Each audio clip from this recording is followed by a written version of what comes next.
Hello and welcome. This is Barbara from Vienna, Austria. This is Junk Journal Snacks number 8, bringing to you bite-sized inspirations for you to work in your own journals. Thank you so much for joining me again today.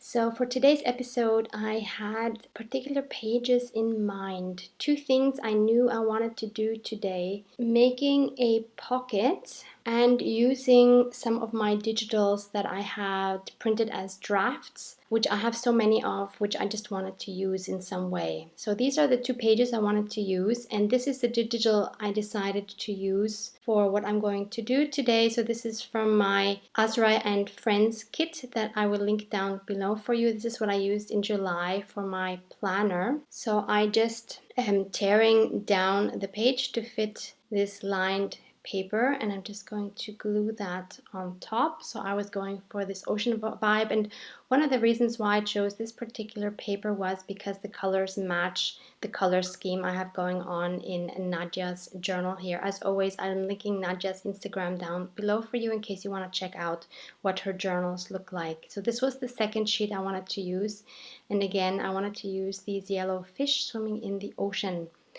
And my idea was to make a pocket out of this with a tear in the top layer of the pocket so that I could see underneath that page. So now I'm going to tear this pretty badly, and I'm sorry if this is kind of hard to watch.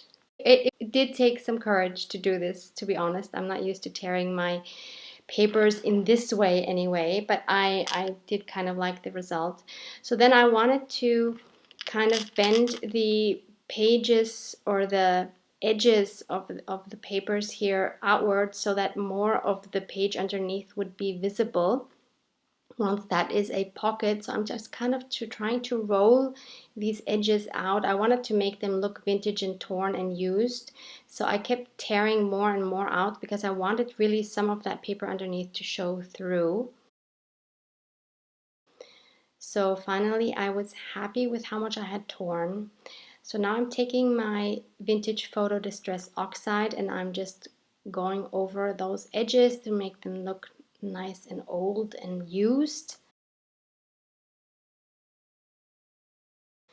And now I'm taking a skewer to help me roll up those edges. Of course, you can also take like a knitting needle or embroidery needle or something like that, or even a pencil if you don't have anything else to help you roll these edges.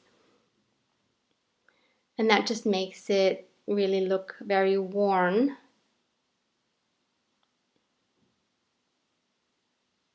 Then I'm adding some more distress ink to cover all of those parts now that we're peeking up from underneath.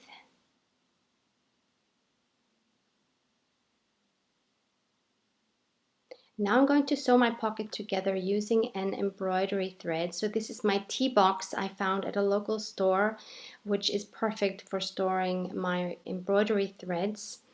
I have another one for embroidery threads that are not as long anymore, but these are more like the full embroidery threads that I still have. So I'm trying to find a blue that I would like. And I have learned that I need to pull the thread out in the middle of those 2 paper strips for it not to tangle. So thank you again to viewers that have suggested that in the past. It is super helpful.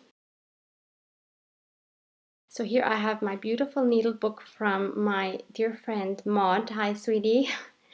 She, in the meantime, has made a wonderful tutorial on how to make these needle books. I will link her video down below as well. It is really worth checking out. Those needle books are so adorable. And now I'm just hand sewing the top and the bottom of that pocket together. And I'm not looking for a perfect straight stitch. I kind of wanted it to be a little bit wonky to fit kind of with this junk journal vibe. Next, I wanted to make a journaling card, and I also had this print left over, which was the monthly for July. And I'm going to use this adorable seahorse to be the focal point for the tag I was going to make and journal on the back. And for the back side, to strengthen the tag, I'm using one of these papers. This is from a paper pad from Action. So unfortunately, I cannot link it below. And I am gluing this paper onto that cardstock, and while I was trying to smooth it out, it completely tore on the right side, you see here. So what do? We could either just cut the journaling card to be more narrow, but I didn't want that. So I was trying to figure out something else I could do, and I remembered I had this beautiful, beautiful trim here from Eman, who had sent me this beautiful happy mail from Egypt. And I thought the colors went really well with this underwater theme I was going for. So Eman, hi sweetie, thank you again for everything you sent. I still need to make an Egyptian journal, by the way. So I decided to cover up those tears with this beautiful fabric. I'm assuming that she has hand dyed it. So I'm going to glue it on the back side as well. And adding this Egyptian piece here, that kind of defined the story of this pocket and the tag for me, because now I knew I was going to journal about the Red Sea, and I'll tell you more about that later. And I wanted to add some more lace trim on top of that, but I didn't want it to be white. I wanted to experiment with my brand new oxides that I had splurged on. So I got a few colors. So these are 3 of the like turquoise-y colors that I got, and look how yummy they look. I just love them so, so much. If I can, I will try to link those below for you on Amazon. And I'm just smushing those onto a piece of plastic that I have that I use as a palette. And now I'm spraying them with water with my mini mister, and I'm just going to dip this lace into it. This is something that I've learned from Louise and from Susanne. Both are my wonderful design team members, and they do this kind of thing a lot, and I wanted to try something like this. So that was the outcome. I still wasn't happy with that. I wanted more variety in the blues. Once I was happy with that result, I of course didn't want to waste the rest of this beautiful distress oxide, so I just dipped some beautiful Arabic book pages into it to do something with it later. I wasn't sure what yet, but it was good to have that on hand. So now I'm just gluing that piece of lace over that beautiful fabric, and I really like the effect of that. Something I don't usually do, but I really enjoyed. Now, of course, I'm inking the edges with my vintage photo, front and back. So the back is left empty for now for journaling, which I will do in a bit. And now I saw when I stick that card in, there's no focal point visible. So I wanted to add this little fish which comes with the clip art of that kit, which I will also link for you below. There's a lot of fun fish and seahorses and mermaids and stuff.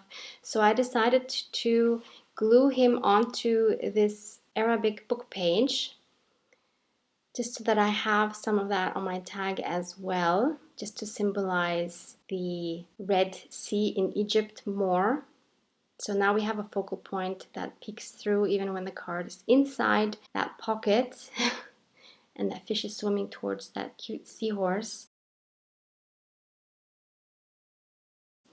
And then I thought that space on top was still a bit empty, so I looked up quotes and I decided to go with the one that says, "The ocean stirs the heart, inspires the imagination, and brings eternal joy to the soul."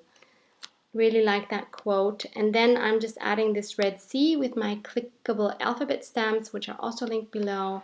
And then I started my journaling, and what I wrote was, "I'm longing for a few carefree days with my hubby. The feeling of salt water on my skin, exploring the corals near the shore, and observing all the beautiful, colorful fish of the Red Sea. I'm longing for the Egyptian food and cafes with their pillows to sit on and beautiful lights all around. I long for long walks at night around the market area and browsing for souvenirs." So this is what I'm putting inside my pocket. So maybe you have some printables left over that you want to use Maybe this is an option for you, one way to use them in your journal. Maybe you want to make a pocket with hand sewn edges. I think that always adds a very special touch to the journal. I think this is the second time I do this in this journal. In any case, thank you so much for hanging out with me. Love you guys.